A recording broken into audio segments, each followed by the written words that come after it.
We make art so much harder than it has to be. Today, I'm doing the opposite. This is the most low decision, low cleanup, high satisfaction thing I've done in a while, and I want you to make it with me. For those of you who don't know me yet, I'm Jackie Schomburg. I'm an artist who has figured out that art works best when it's low stakes, low pressure, and done frequently. I'm here to give you back the creative life you thought you didn't have time for. And if you can't tell by my voice, I am under the weather. I've been sick for almost 2 weeks with this monster cold. So that's why there's no video from last week. And I'm finally getting my voice back, which is pretty awesome. So this was a very low energy week for me art wise, but I wanted to make something. And I wanted to make it something simple because I did not have the mental capacity for something complicated, requiring lots of cleanup or anything like that. This is very little supplies. You need some paints, a straight edge, so an old credit card. I'm using a catalyst wedge. You can use a color shaper. You can use a ruler, an old ruler that you don't care if it gets paint on it. All we're doing is making blobs of paint and pulling them down or pulling them toward yourself with whatever your straight edge is. If you're using something like a credit card that is not like a silicone squeegee type thing, your lines may be a little rougher and have more character, and that is awesome. There's no right or wrong way to do this, which is the other reason I like it so much. When I'm sick and tired, I don't want something that's going to be potentially super frustrating. I don't think I'm alone there. So grab a mixture of opaque colors, colors you cannot see through easily, and transparent colors. Those are the ones that you can see through easily. If you'll notice on the paint bottles or paint tubes, most of them have like a series of black lines on the label with some actual paint colored over them. That's so you can judge the opacity. If you can see the lines, it's on the more transparent side. If you cannot see the lines, it is not as transparent and is more opaque.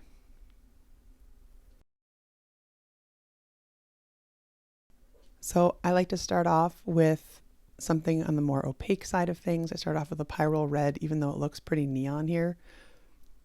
It's pyrrole red, I promise. And then mix it up by putting some transparent colors on top or overlapping those colors. And then just keep going with that.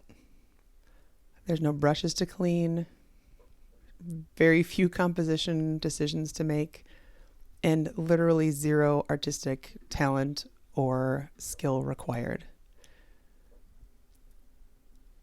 We make art harder than it has to be so often, waiting for the right mood, having enough time, having the perfect supplies, or new or brand new supplies, right? Let today be a reminder that whatever you have is sufficient for now. Showing up is enough. Showing up is always better than not showing up. And I can tell you, after spending almost 2 weeks not making a whole lot of painty things, I felt so good after I painted these 3 pages. And again, it's not, a huge, great masterpiece, but it's fun and it does look cool at the end. These are totally frameable things by the end. And I had so much fun making them. And the during part is always, for me, the most important. If I could push a button and just have complete paintings pop out of some magical box somewhere, I think maybe I would, see what it came up with. But I can't imagine ever doing that rather than going through the process of making the art. I really believe that's where the magic is. That's where like the gratification is.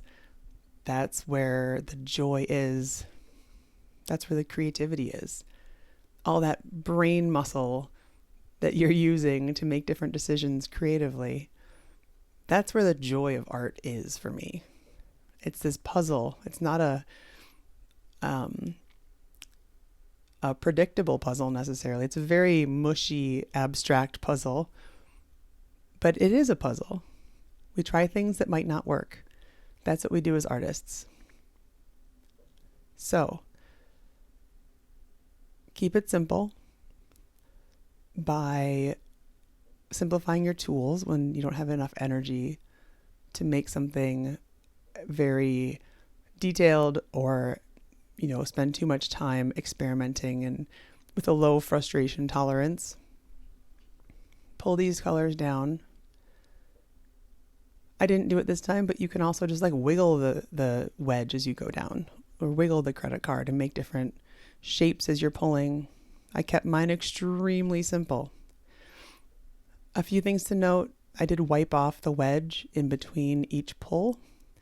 Otherwise, you will have a messy page. You can also make different shapes with the blobs. Make sure you have enough paint when you do drop it on the page that it will, pull all the way down. You don't need a lot. I did waste a lot of paint on this. So the real pro move would be to have a fourth piece of paper somewhere that you can then use to offload the paint from your straight edge onto a new piece of paper and see what that turns out like, because that piece of paper is probably going to be one of the coolest things. I just wiped it off and threw it away, which was, again, that's what I could handle at that moment with my brain being foggy and, congested. But if you have it in you and it's a good day, grab a fourth piece of paper and just clean your brush off or clean your straight edge off on that piece of paper. Because these are so simple in terms of composition, the colors you choose are really going to be impactful. So choose your favorite colors you love working with. Use this to explore a new color palette. But note that the colors you use will be front and center in these pieces. As you get the foundation going, you can add some shorter pieces in the front to overlap with all the pieces in the back. Again, you can play with the opacity, have some of them be opaque, have some of them be transparent, see what you like, see if you like the overlaps, see if you like something completely taking over and changing the color completely. So why do this exercise? If you're like, yeah, Jackie, but what's the point? The point is, this is where I stop thinking. This keeps my brain occupied and it keeps my hands busy. So my brain gets a minute off of my to-do list, off of not feeling well for this purpose this week. It just gets me in the zone in a way that doesn't require a lot of mental heavy lifting for me. And sometimes that's exactly what I need. I just need to get moving.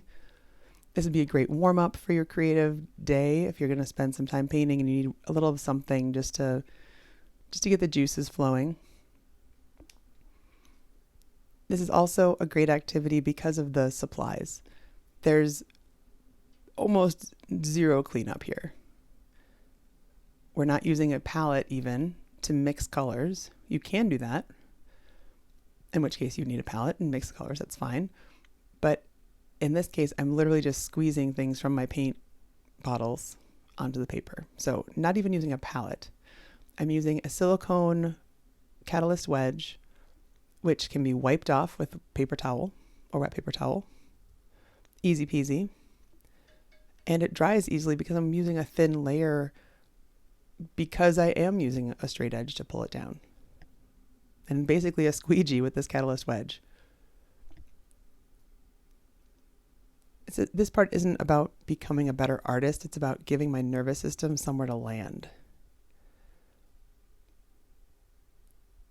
I personally have ADHD. I know a lot of my divergent artist friends out there find it helpful to do something. And our brains, because we have so many great ideas, are often very busy, just busy brains. And if I have one possibility in my brain, I might as well have 10,000 in my brain.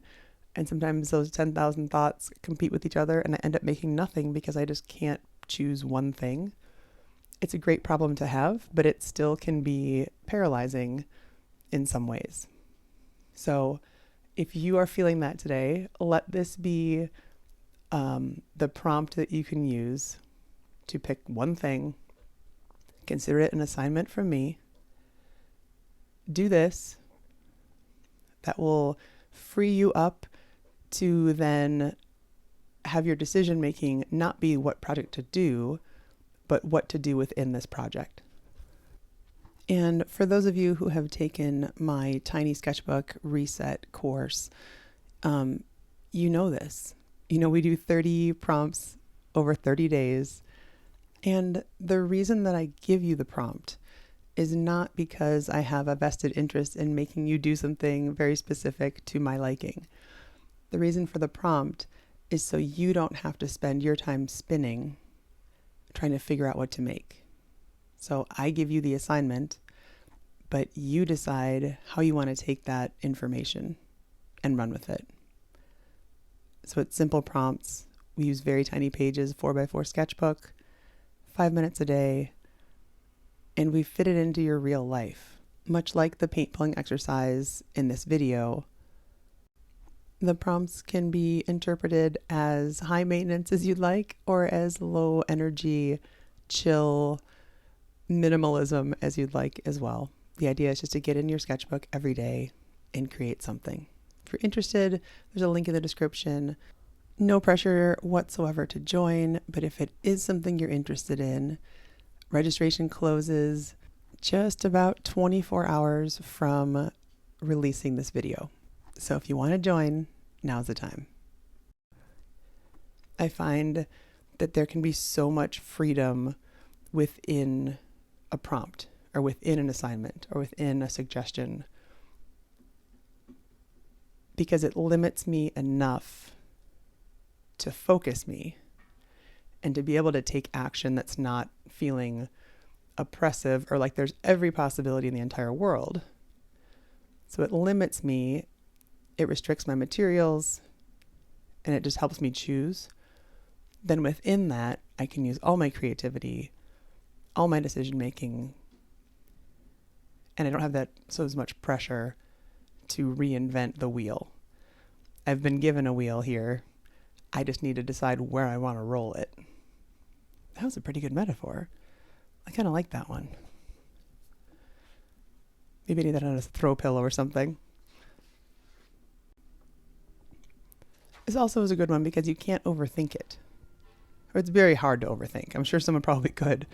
And if that person is me, that's probably a good chance. But whatever happens, if you get rough edges, if you get a muddy color, if you don't wait enough, and something isn't dry completely, the colors blend together, that's okay. It just becomes part of this weird abstract landscape we've got going on. I did spritz a little bit of water on that page to the far right to get those little water droplets showing through.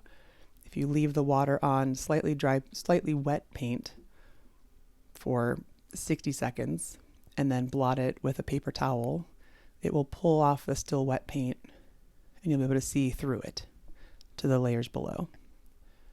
I love that effect. Just adds a little something because they were getting too much of the same type of shape here.